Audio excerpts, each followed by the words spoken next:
M के Vishwakarma special take education. तो friends, आज के इस वीडियो में हम आपसे डिस्कस करने वाले हैं क्लास 3 यानी आपकी जो NCL technician, national seed corporation limited, Uttar Pradesh राज्य विद्युत उत्पादन निगम लिमिटेड और यूपीपीसीएल जैसे आगामी टेक्नीशियंस की पोस्ट के लिए जो आपके एग्जाम होने वाले हैं उनके लिए बहुत ही मोस्ट इंपॉर्टेंट क्वेश्चन हमने कलेक्ट किए हुए हैं, जिसका डिस्कशन आपसे करने वाले हैं। तो डियर फ्रेंड्स, अगर आपने अभी तक वीडियो को लाइक नहीं किया है तो लाइक कर दीजिए, चैनल को सब्सक्राइब नहीं किया हुआ है तो सब्सक्राइब जरूर कर दीजिए, ताकि ऐसे ही मोस्ट इंपॉर्टेंट वीडियो हम आपके लिए लेकर आते रहें। चलिए हम चलते हैं क्वेश्चंस की ओर।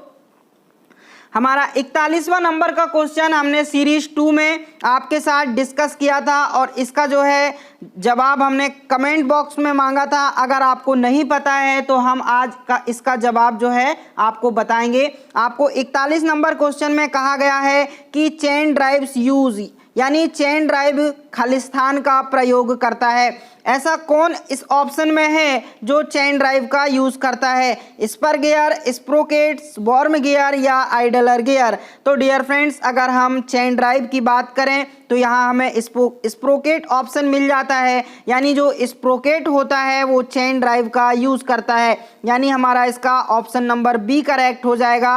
आपका अगला क्वेश्चन है व्हाट इज रोटरी मोशन यानी घूर्णी चाल क्या है? आपको कहा गया है कि रोटरी मोशन क्या है बताना है। Back and forth motion in a straight line यानी सीधी रेखा में पश्च और अग्रचाल। Back and forth motion in a circle यानी वृत्त में पश्च और अग्रचाल। Movement in a straight line यानी सीधी रेखा में चाल, और आपको मूवमेंट इन अ सर्कल यानी वृत्त में चाल कहा गया है। तो बात करें रोटरी मोशन की, तो जो रोटरी मोशन होता है वो वृत्त में यानी सर्कल में होता है। तो जो सर्कल में मूवमेंट होगा उसी को हम रोटरी मोशन कहते हैं, और ये हमें ऑप्शन नंबर डी में दिखाई दे रहा है, यानी ऑप्शन नंबर डी इसका करेक्ट आंसर हो जाएगा, है ना। आपका अगला क्वेश्चन है due to slip of the belt the velocity ratio of the belt drive, यानी आपको पूछा गया है कि बेल्ट के फिसलने के कारण बेल्ट ड्राइव का वेगानुपात में क्या इफेक्ट होता है, यानी वेलोसिटी रेशियो में क्या इफेक्ट होता है। आपको ऑप्शन दिया गया है घटता है, बढ़ता है, समान रहता है या घट या बढ़ सकता है। तो डियर फ्रेंड्स, जब बेल्ट के फिसलने के कारण जो बेल्ट ड्राइव होती है उसका वेलोसिटी रेशियो जो होता है घटता है, यानी हमारा 43 नंबर क्वेश्चन का ऑप्शन नंबर ए यहाँ पर करेक्ट हो जाएगा, है ना, कि बेल्ट के फिसलने के कारण बेल्ट ड्राइव का वेगानुपात घटता है। आपका अगला क्वेश्चन है which of these is used to guide the tool and hold the job in mass production, यानी निम्न में से किसका उपयोग बड़े पैमाने के उत्पादन में टूल को गाइड करने और जॉब को पकड़ने के लिए होता है। आपको यहाँ कहा गया है कि एक तो मास प्रोडक्शन हो रहा है, उसमें आपको टूल को गाइड भी करना है और होल्ड भी करना है, ठीक है। तो आपको टूल को गाइड करने और जॉब को पकड़ने के लिए मास प्रोडक्शन में किसका यूज करना है, यहाँ पर ये आपको पूछा गया है। आपको ऑप्शन में गेज, जिग, फिक्सचर और हाउसिंग दिया गया है। तो डियर फ्रेंड्स, बात करें अगर मास प्रोडक्शन की, तो मास प्रोडक्शन में जब कभी हमें टूल को गाइड करना हो और जॉब को पकड़ना हो तो हम यूज करते हैं जिग का, यानी इसका करेक्ट आंसर जिग हो जाएगा। अगर क्वेश्चन हमें कहता कि मास प्रोडक्शन में हमें केवल जॉब को पकड़ना है या ओनली केवल कहता कि ओनली जॉब को पकड़ना है, तो हम क्या कहेंगे, फिक्सचर उसका करेक्ट आंसर होता। लेकिन अभी यहाँ पर हमें टूल को गाइड करने के साथ साथ जॉब को पकड़ने के लिए भी कहा गया है, तो इसका करेक्ट आंसर जिग हो जाएगा, है ना। हमारा अगला क्वेश्चन है the cutting tool shown in figure below is used on, यानी नीचे आरेख में दिखाया गया कटिंग टूल का उपयोग खालिस्तान पर होता है। आपको यहाँ पर एक आरेख में एक डायग्राम दिया गया है और आपको पूछा गया है कि इस कटिंग टूल का उपयोग किस में होता है? आपको ऑप्शन में planer machine, slotter machine, broaching machine और मिलिंग मशीन दिया गया है। तो फ्रेंड्स बात करें इस ये जो इंडिकेट किया गया है, डायग्राम आपको दिया गया है इसके बारे में, तो ये जो है एक ब्रोचिंग टूल है जो कि ब्रोचिंग मशीन में यूज़ किया जाता है, जिसमें कुछ दांते रफ सरफेस के लिए होते हैं, फिर फिनिशिंग के लिए, फिर सेमी फिनिशिंग के लिए, फिर स्मूथ फिनिशिंग के लिए। तो इसमें अलग अलग जो है कंपार्टमेंट में दांते कटे होते हैं, अलग अलग टीथ जो होते हैं कटे होते हैं, जो अलग अलग या डिफरेंट यूज़ के लिए होते हैं। तो बात करें, हमें पूछा गया है कि ब्रोचिंग मशीन के जो है या ब्रोचिंग टूल जो है ब्रोचिंग मशीन में यूज़ होता है, तो इसका करेक्ट आंसर जो है ब्रोचिंग मशीन हो जाएगा। हमारा अगला क्वेश्चन है, the distance from a point on one thread to the corresponding point on the next thread is called the, यानी आपको थ्रेड के एक बिंदु से अगले थ्रेड के तदनुरूपी बिंदु की दूरी को खालिस्तान कहते हैं। यानी आपका ये थ्रेड है, इसके एक बिंदु से दूसरे बिंदु के बीच की दूरी को आप क्या कहते हैं, यहाँ पर आपको पूछा गया है। तो यहाँ पर आपको ऑप्शन में कहा गया है, लीड कहते हैं, पिच कहते हैं, ट्रेवल कहते हैं या गैप कहते हैं। तो इसका करेक्ट आंसर की बात करें तो इसका करेक्ट आंसर जो है पिच हो जाएगा, यानी आपको ऑप्शन नंबर बी यहाँ पर मिल जाता है। तो इसका 46 नंबर क्वेश्चन का ऑप्शन नंबर बी करेक्ट हो जाएगा। अगला क्वेश्चन है, the figure given below shows a, यानी निम्न आरेख खालिस्तान बताता है। आपको यहाँ पर एक डायग्राम दिया गया है और पूछा गया है कि ये क्या बताता है, यानी ये क्या है। आपको टैप दिया गया है, फिर नट दिया गया है, स्पिल्ट डाई दिया गया है और वाशर दिया गया है। तो फ्रेंड्स बात करें हम इसकी, तो ये जो है क्या है ये पूछा गया है ना। बात करें यहाँ पर हम टेप की, तो टेप किस लिए यूज़ होते हैं? टेप अगर हमें किसी होल में इंटरनल थ्रेड काटना होता है तो वहाँ पर हम टेप का यूज़ करते हैं। नट तो आप जानते ही हैं, बेसिकली जो है ये अपना फास्टनिंग डिवाइस के अंतर्गत आता है। और अगर हम बात करें स्पिल्ट डाई की, तो ये डाई का यूज़ हम कहाँ पर करते हैं? डाई का यूज़ हम जब कभी हमें एक्सटर्नल थ्रेड काटना होता है, जैसे किसी पाइप पर एक्सटर्नल थ्रेड काटना है, तो वहाँ पर हम डाई का यूज़ करते हैं। यूज़ के अकॉर्डिंग डिफरेंट टाइप के जो है डाई अवेलेबल होती हैं। और अगर हम वाशर की बात करें तो वाशर जो है नट और बोल्ट के बीच में यूज़ होता है। तो यहाँ पर जो डायग्राम हमें दिया गया है ये डाई का सिंबल है, यानी आपको यहाँ पर सी ऑप्शन मिल जाता है, जो कि ऑप्शन नंबर सी मिल जाता है, जो कि स्पिल्ट डाई है, यानी इसका करेक्ट आंसर स्पिल्ट डाई हो जाएगा। लेकिन यहाँ पर आपको जो है सॉलिड डाई दिया नहीं गया है ऑप्शन में, सॉलिड डाई ऑप्शन में नहीं है। स्पिल्ट डाई में एक खासियत यह होती है कि उसके एक किनारे में पूरे में ग्रूव बना होता है, जिससे हम उसका एडजस्टमेंट कर सकते हैं। लेकिन क्वेश्चन के अकॉर्डिंग अगर यहाँ पर सॉलिड डाई अवेलेबल होता तो हम सॉलिड डाई लगाते, लेकिन अभी हमें डाई के अकॉर्डिंग स्पिल्ट डाई यहाँ पर दिखाई दे रहा है। तो ये जो है इसका करेक्ट आंसर सी होगा। देख लेते हैं अगला क्वेश्चन क्या है। What is used to prevent a wheel or pulley from rotating on a shaft, यानी शाफ्ट पर व्हील या पुल्ली के घूमने से रोकने के लिए क्या प्रयोग होता है? जब शाफ्ट है, कोई घूम रहा है, तो व्हील या पुल्ली के घूमने से रोकने के लिए आप किसका यूज़ करते हैं, आपको यहाँ पूछा गया है। ऑप्शन में दिया गया है की का यूज़ करते हैं, रिवेट का यूज़ करते हैं, नट का यूज़ करते हैं या वाशर का यूज़ करते हैं। तो आपके पास इसका सही जवाब होना चाहिए कि शाफ्ट पर व्हील या पुल्ली के घूमने से रोकने के लिए की का यूज़ करते हैं, यानी आपको यहाँ पर ऑप्शन नंबर ए जो मिलता है करेक्ट होता है। ठीक है, कि आप की का यूज़ शाफ्ट पर व्हील या पुल्ली से घूमने से रोकने के लिए करते हैं।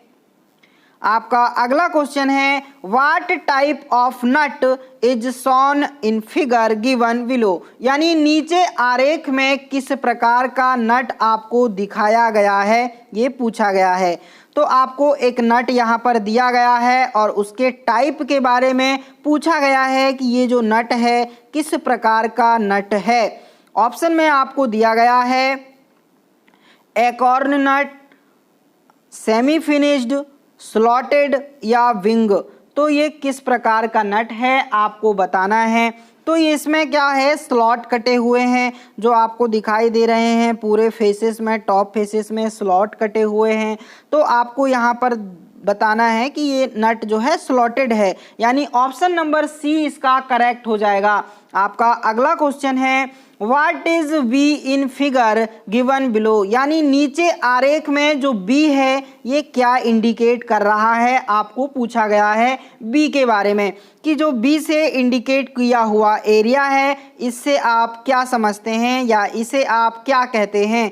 आपको ऑप्शन में दिया गया है पिच डायामीटर, मेजर डायामीटर और माइनर डायामीटर। तो डियर फ्रेंड्स अगर बात करें 50 नंबर क्वेश्चन की, तो ये जो है बी जो इंडिकेट कर रहा है ये मेजर डायामीटर को इंडिकेट कर रहा है, यानी सबसे बड़ा डायामीटर को इंडिकेट कर रहा है, जो कि हमें ऑप्शन नंबर सी में मिलता है। इसका करेक्ट आंसर मेजर डायामीटर हो जाएगा। अगला क्वेश्चन देख लेते हैं। अगला क्वेश्चन है which key type has a semi circular shape, यानी किस प्रकार की चाबी का आकार अर्धवृत्ताकार होता है। कौन से टाइप की चाबी है जो कि अर्धवृत्ताकार आकार की होती है, आपको यहाँ पूछा गया है। ऑप्शन में दिया गया है जिब हेड की, वुडरफ की, स्क्वायर की और पैरट एंड विटनी की, है ना। तो आपको पता होना चाहिए कि जो चाबी होती है कौन से किस टाइप की चाबी जो है किस आकार की चाबी के बारे में यहाँ पूछा गया है। तो बात करें हम अर्धवृत्ताकार चाबी की, है ना, यानी सेमी सर्कुलर शेप की। तो यहाँ पर 51 नंबर क्वेश्चन का जो करेक्ट आंसर हो जाएगा वो वुडरफ की हो जाएगा, यानी आपकी वुडरफ की का जो आकार होता है अर्धवृत्ताकार होता है। आपका अगला क्वेश्चन है आई बोल्ट्स आर यूज्ड, यानी आई बोल्ट का प्रयोग खालिस्तान होता है पावर के पारेषण में, यानी for transmission of power, as locking devices, यानी लॉकिंग डिवाइस के रूप में, for lifting and transporting heavy machinery, यानी भारी मशीनरी को उठाने और परिवहित करने में, for absorbing shocks and vibrations, यानी अज्ञात और कंपन को अवशोषित करने में। तो आपको यहाँ पर ये क्वेश्चंस दिए गए हैं, इसका मतलब ऑप्शंस दिए गए हैं। क्वेश्चन में आपको पूछा गया है कि आप आई बोल्ट का यूज़ क्यों करते हैं। तो बात करें ऑप्शन नंबर सी की कि भारी मशीनरी को उठाने और परिवहित करने में, यानी for lifting and transporting heavy machineries, इसके लिए हम आई बोल्ट का यूज़ करते हैं। तो हमारा क्वेश्चन नंबर 52 का करेक्ट आंसर जो है सी हो जाएगा। अगला क्वेश्चन है this tool has a sharp metal point for marking on metal, यानी इस टूल में धातु पर चिन्ह लगाने के लिए धातु का तेज सिरा होता है। तो जो 53 नंबर का क्वेश्चन है आपको पूछा गया है टूल के बारे में कि इस टूल में धातु पर चिन्ह लगाने के लिए धातु का तेज सिरा होता है। तो यहाँ जो है स्क्राइबर आपको ऑप्शन में दिया गया है जो कि करेक्ट हो जाएगा, यानी आप स्क्राइबर का जो यूज़ है धातु पर चिन्ह लगाने के लिए करते हैं जिसका जो सिरा होता है वो तेज होता है। तो ऑप्शन नंबर ए यहाँ पर आपको करेक्ट मिल जाता है। आपका अगला क्वेश्चन है Why is a ratchet stop provided to the spindle of an outside micrometer, यानी बाहरी माइक्रोमीटर के स्पिंडल में रैचेट स्टॉप क्यों दिया जाता है। आपको यहाँ पर रीज़न पूछा गया है कि जो आउटसाइड माइक्रोमीटर होते हैं उनमें स्पिंडल जो होता है उसमें रैचेट स्टॉप क्यों दिया जाता है। ऑप्शन नंबर आपको यहाँ दिया गया है ए टू प्रिवेंट एक्सेसिव प्रेशर, यानी अत्यधिक दाब को रोकने के लिए, टू प्रोवाइड एक्स्ट्रा प्रेशर यानी अतिरिक्त दाब देने के लिए, to provide comfort to the fingers यानी उंगलियों को आराम देने के लिए, या फिर to produce pleasant sound from the ratchet यानी रैचेट से अच्छा ध्वनि निकालने के लिए। तो आपकी बात करें 54 नंबर के क्वेश्चन की, तो इसका करेक्ट आंसर जो है ए नंबर हो जाएगा, यानी अत्यधिक दाब को रोकने के लिए, यानी टू प्रिवेंट एक्सेसिव प्रेशर के लिए आप आउटसाइड माइक्रोमीटर के स्पंडल में रैचेट स्टॉप का प्रयोग करते हैं। आपका अगला क्वेश्चन है, there are different pitches of hexa that are in use, the coarse pitch is यानी भिन्न पिच वाले हेक्सा का उपयोग होता है, मोटा पिच खालिस्तान होता है। आपको कोर्स पिच के बारे में पूछा गया है कि आप जो हेक्सा होता है उसमें डिफरेंट पिच का यूज करते हैं या डिफरेंट पिच वाली हेक्सा ब्लेड का यूज करते हैं, तो आपको कोर्स पिच के बारे में यहाँ पूछा गया है। ऑप्शन में बोला गया है 1.8 mm, 1.0 mm, 0.8 mm, 0.5 mm। तो बात करें कोर्स पिच की, तो जो कोर्स पिच का हेक्सा ब्लेड होता है या हेक्सा होता है वो 1.8 mm होता है, यानी आपको ऑप्शन नंबर ए यहाँ पर करेक्ट मिल जाता है। आपका अगला क्वेश्चन है, usually the hammer handle is made of would because यानी सामान्यतः हथौड़ी का हत्था लकड़ी का बना होता है क्योंकि ये सस्ता होता है, ये आघात को अवशोषित करता है, ये वजन में हल्का होता है, या यह आसानी से उपलब्ध होता है। तो डियर फ्रेंड्स, आपको पक्का पता होना चाहिए कि जो आपका हैमर होता है उसका हत्था लकड़ी का ही क्यों बनाया जाता है, यानी हैंडल हमेशा लकड़ी का ही क्यों बनाया जाता है, इसका टेक्निकल रीज़न क्या है। तो डियर फ्रेंड्स, बात करें इसके रीज़न की तो हमें ऑप्शन बी में मिल जाता है कि ये एट एब्जॉर्ब शॉक्स यानी ये जो है आघात को अवशोषित करता है ना, वाइब्रेशन को सहन करने की इसमें शक्ति होती है, इसलिए हैमर के हैंडल हमेशा लकड़ी के बनाए जाते हैं। आपका अगला क्वेश्चन है 57 नंबर का, which portion of a file is hardened and tempered यानी फाइल का कौन सा भाग कठोर और टेम्पर्ड होता है। आपको यहाँ एक फाइल के बारे में पूछा गया है कि फाइल का वह कौन सा भाग होता है जो कि कठोर और टेम्पर्ड होता है। तो बात करें बॉडी की, है ना, बॉडी क्या होता है, फाइल का एक ऐसा भाग होता है जो हार्ड भी होती है और टेम्पर्ड भी होती है। टैंक को हम हार्ड नहीं करते, टेम्पर नहीं करते। फेरुल तो ये बाशर होता है, लकड़ी का लगा होता है जो हैंडल के पास में, और हैंडल जो है फाइल का मेन हिस्सा है जो सबसे टॉप में होता है। तो बात करें यहाँ पर बॉडी की, जो बॉडी होती है ना उसको हम क्या करते हैं, हार्ड और टेम्पर करते हैं, यानी इसका करेक्ट आंसर क्या हो जाएगा, सी करेक्ट आंसर हो जाएगा कि बॉडी इसका राइट आंसर है। आपका अगला क्वेश्चन है, which chisel is used to cut keyways यानी कीवे को बनाने के लिए किस छेनी का प्रयोग होता है, flat chisel, cross cut chisel, round nose chisel या डायमंड पॉइंट चीजल। तो बात करें कीवी को बनाने की, यानी कीवी को बनाने के लिए जो कीवेज होते हैं उनको बनाने के लिए हम किस प्रकार की छेनी का उपयोग करते हैं, ये हमें पूछा गया है। तो हमें ऑप्शन नंबर बी में बोला गया है क्रॉस कट चीजल, यानी क्रॉस कट चीजल का यूज़ हम कीवे को बनाने के लिए करते हैं और इसका कभी कभी दूसरा नाम पूछ लेता है। तो बात करें कि क्रॉस कट चीजल का दूसरा नाम क्या है, तो वो है कैप चीजल, यानी ये भी इम्पोर्टेंट क्वेश्चन है। कभी कभी दूसरे नाम इसके पूछ लिए जाते हैं कि क्रॉस कट चीजल का दूसरा नाम बताइए, तो उसका करेक्ट आंसर कैप चीजल होता है। यह क्वेश्चन ऐसा आता है कि कीवे को बनाने के लिए किस छेनी का प्रयोग करते हैं, तो इसका आंसर जो है आपका क्रॉस कट चीजल यहाँ पर मिल जाता है। तो ऑप्शन नंबर बी इसका करेक्ट हो जाएगा। अगला क्वेश्चन है, which statement is not true about lapping यानी लैपिंग के संबंध में कौन सा कथन सत्य नहीं है, ये आपको बताना है। It is a slow process, यानी ये एक धीमा प्रोसेस है। It is in abrasive process, यानी यह एक अपघर्षक प्रोसेस है। इट यूजेज बॉन्डेड एब्रेसिव, यानी ये बॉन्डेड अपघर्षक है। Tight tolerance can be obtained by the process, यानी इस प्रोसेस से टाइट टॉलरेंस प्राप्त किया जा सकता है।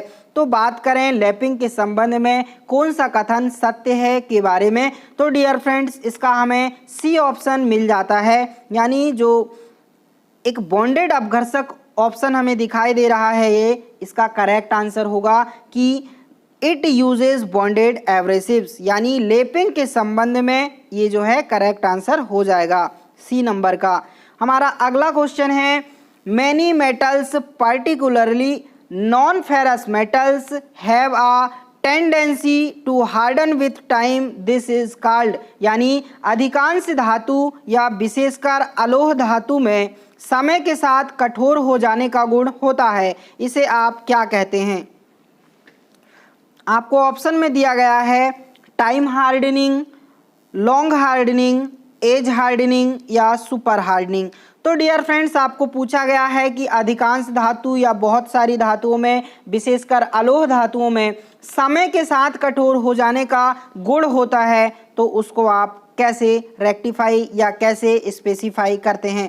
तो डियर फ्रेंड्स बात करें हम इसकी, ऑप्शन में हमने देखा क्या क्या दिया गया है हमें। यहाँ पर हमें एक एज हार्डनिंग ऑप्शन दिखाई दे रहा है जो कि करेक्ट हो जाएगा, यानी एज हार्डनिंग जो है अब विशेषकर अलोह धातुओं में समय के साथ कठोर हो जाने का गुण होता है। इसका करेक्ट आंसर जो है एज हार्डनिंग हो जाएगा। तो डियर फ्रेंड्स ये थे क्वेश्चंस सीरीज नंबर 3 में जिसका हमने आपके साथ डिस्कस किया। ये सारे क्वेश्चंस बहुत इंपॉर्टेंट हैं, आपको एज इट इज़ एग्ज़ाम में देखने को मिलने वाले हैं। तो डियर फ्रेंड्स उम्मीद करते हैं कि ये वीडियो आपके लिए यूज़फुल और हेल्पफुल होगा। अगर यह वीडियो आपको पसंद आया है तो आप वीडियो को लाइक कर दीजिए, और अगर अभी तक आपने चैनल को सब्सक्राइब नहीं किया है तो सब्सक्राइब जरूर कर दीजिए, ताकि ऐसे ही मोस्ट इम्पॉर्टेंट क्वेश्चंस वाले वीडियो का कलेक्शन हम आप तक पहुंचाते रहें।